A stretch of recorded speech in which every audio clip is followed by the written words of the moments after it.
اقبال صاحب نے بھی بات ہو رہی تھی، خواب تو دیکھا، لیکن وہ خواب انہوں نے دیکھا یا نہیں دیکھا، پر ہم اس وقت ضرور سو رہے ہیں سارے، اور ہم سب کے جاگنے کی ضرورت ہے.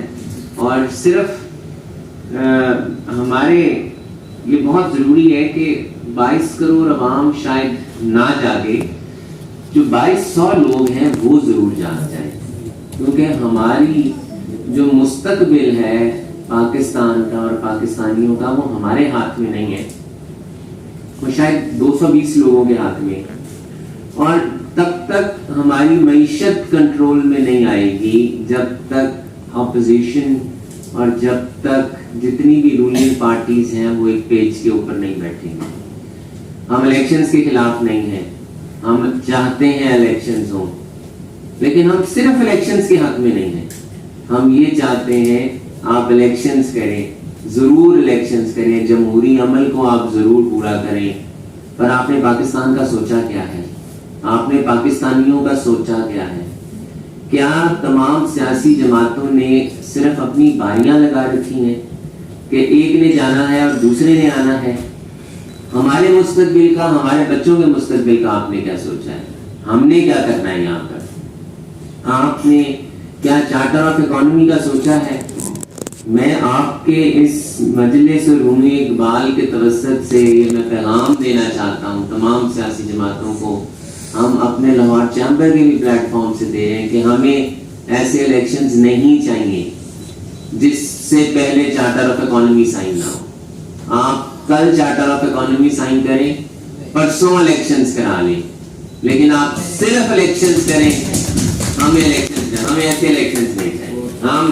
ہم ایسے الیکشنز کے حق میں بالکل نہیں ہیں جس میں ہماری اکانومی کا آپ کچھ نہ فیصلہ کریں. ہمارے شارٹ ٹرم، ہمارے میڈیم ٹرم، ہمارے لانگ ٹرم تمام پرائرٹیز کو ڈسکس کرنا ہوگا. کسی حکومت کے آنے اور جانے سے کسی بھی پرائرٹی کو فرق نہیں پڑنا چاہیے. باقی جو ترقی یافتہ ممالک ہیں وہ اسی لیے ترقی کر گئے کہ کسی کے آنے یا جانے سے کوئی فرق نہیں پڑتا ان کی پالیسی کا. ان کی اگلے 50 سالہ پالیسیز ڈیفائن ہوتی ہیں کہ یہ ہم نے اگلے 50 سال کا یہ ہدف ہے، ہمارے اہداف کیا ہیں. کیا ہمیں نہیں پتا کہ ہم واٹر سکیس کنٹری ہونے کے لیے جا رہے ہیں؟ کیا ہمیں نہیں پتا کہ ہمارا جو بے روزگاری ہے وہ کتنی بڑھنے کے لیے جا رہی ہے؟ کیا ہمیں نہیں پتا کہ ہمارا جو $30 بلین ہر دوسرے تیسرے سال سیلاب آ کے نقصان پہنچا جاتا ہے؟ کیا ہم نے آج بھی اس پانی کو بچانے کا کچھ سوچا ہے؟ کیا ہم نے آج بھی آلٹرنیٹ انرجی کی طرف جانے کا سوچا ہے؟ کیا ہم نے آج بھی اس پانی کو ذخیرہ کرنے کا سوچا ہے؟ نہیں سوچا. ہم نے آج بھی نہیں سوچا.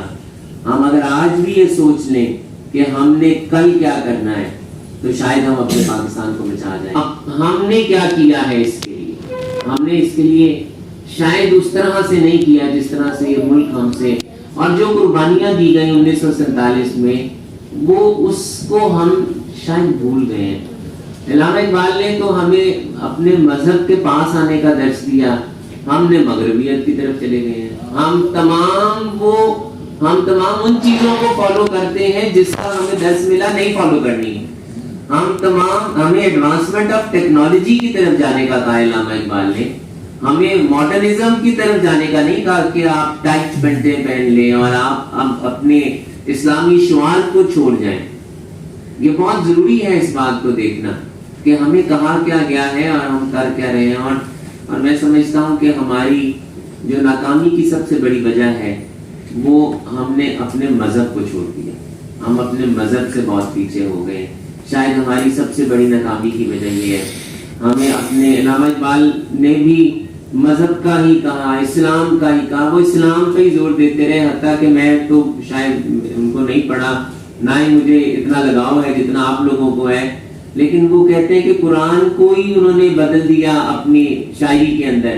تو جب آپ نے قرآن کو بدل دیا شاعری کے اندر تو کیا ہم نے اس پہ عمل کیا؟ ہم نے تو اس پہ عمل ہی نہیں کیا. تو یہ بہت ضروری ہے جی کہ ہم اپنے مذہب کے پاس آئیں، علامہ اقبال کی تعلیمات کو دیں، اپنے ملک سے محبت کریں. اور جب تک ہم اپنے ملک سے محبت نہیں کریں گے، جب تک ہم اس بات کا احساس نہیں کریں گے، اگر ہم نہیں کریں گے تو کیا ہوگا؟ کہنے والے تو یہ بھی کہتے ہیں نا کہ ہم تو پاکستان نہ بچا سکے. 73 میں تو ہم نے 71 میں ہم نے تو اپنا ملک تروا دیا. آج بھی وہ یہ کہہ رہے ہیں کہ اپنے ملک کی فکر کریں, ہماری فکر نہ کریں. ہم کشمیر کی بات کر رہے ہیں کہ ہم نے کشمیر فتح کرنا ہے.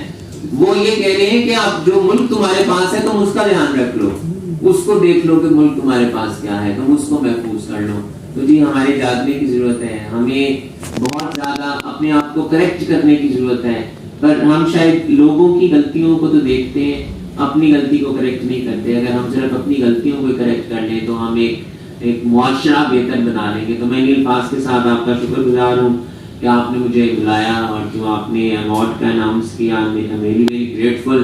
لیکن سر اس میں کوئی دو رائے نہیں ہے کہ ہم سب کو جاگنے کی ضرورت ہے, ہم سب کو متحد ہونے کی ضرورت ہے, پاکستانی بننے کی ضرورت ہے. نہیں بنے گے تو 8 لاکھ بچہ ہمارا ملک سے چلا گیا اور برین ڈرین ہو جائے گا, کیا ہوگا.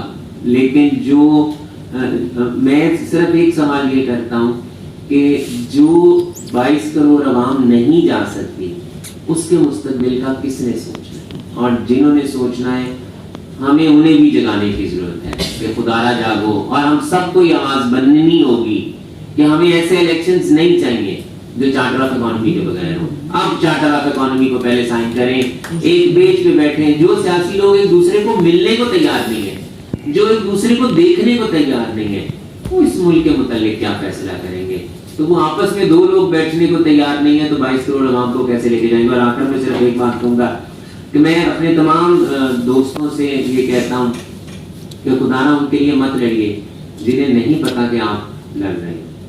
خدانا ان کے لیے اپنے تعلقات کو ختم نہ کریے, اپنی دوستیوں کو ختم نہ کریے جنہیں پتہ ہی نہیں کہ آپ لڑ رہے ہیں.